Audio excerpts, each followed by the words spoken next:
A lot of money in Toronto, but not a lot of success recently for the Maple Leafs. Welcome into the Sporting News Studios. Tom Vandervoort with you, getting ready for the NHL season and talking to our NHL writer, Jesse Spector, who continues his magical mystery tour of NHL training camps. He's in Toronto. And real quick, Jesse, main takeaways from the Leafs camp today. Well, it's still a team that's going to struggle on the ice, I think. It's always a very interesting media situation here with everybody following every part of the team on and off the ice, and that's been no different lately is the firing of Brian Burke. It's an organization that's very much in flux, and they're going to have some decisions to make as to whether they're going to make a trade for Roberto Luongo or stick with James Reimer as their starting goaltender. It's a team, though, that needs help on both the offensive and defensive ends, and there's not a lot different between the roster this year and last. It's a team that doesn't look like a playoff contender at this point, but in a short season, you never know. Now, they picked up James Van Riemsdyk, obviously, in exchange for Luke Schenn. I mean, how does that trade look to you at this point? Today, it doesn't look so great because James Van Riemsdyk went off the ice today after taking a shot off of his right foot. They say that it's a bruised foot, and you'll have to wait and see, I guess, how long that keeps him out for, whether it's a bad bruise or where it is on the foot.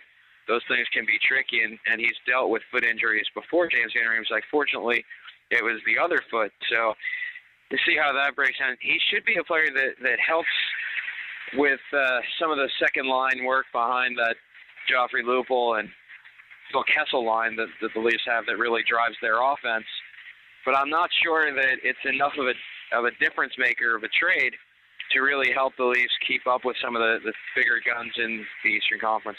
Evaluate their coaching situation. We know Randy Carlyle only had part of the year to work with last year. Now we'll have a full 48 games here of regular season hockey to work with this team.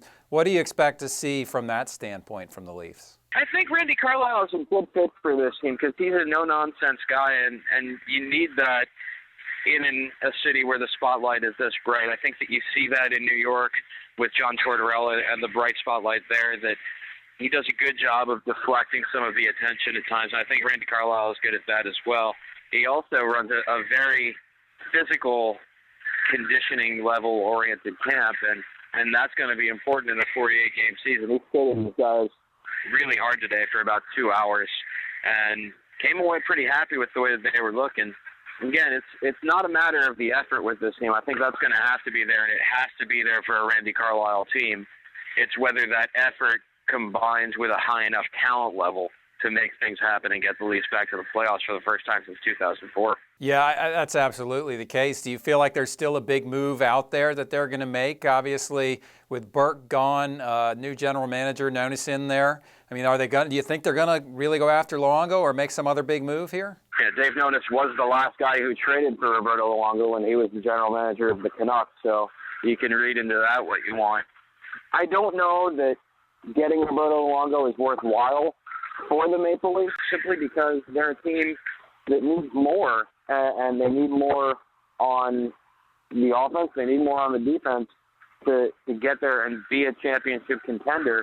I think that they've got some young talent coming along through the pipeline. They've drafted well the last couple of years after getting back into the draft. They did give up picks to get Phil Kessel, and those turned into Tyler Seguin and Dougie Hamilton with the Boston Bruins, and you can kind of look back at that and say, well, you got Phil Kessel, but it would have been a little bit easier for the Leafs to have this rebuild if they were doing it purely around young talent and what they had.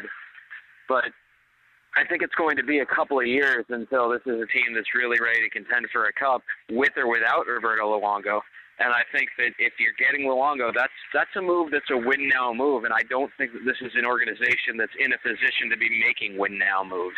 Yeah, I certainly agree with you there. All right, well, tomorrow we move on to Montreal, so have a safe trip over there, Jesse, and we'll talk to you tomorrow. Thanks very much.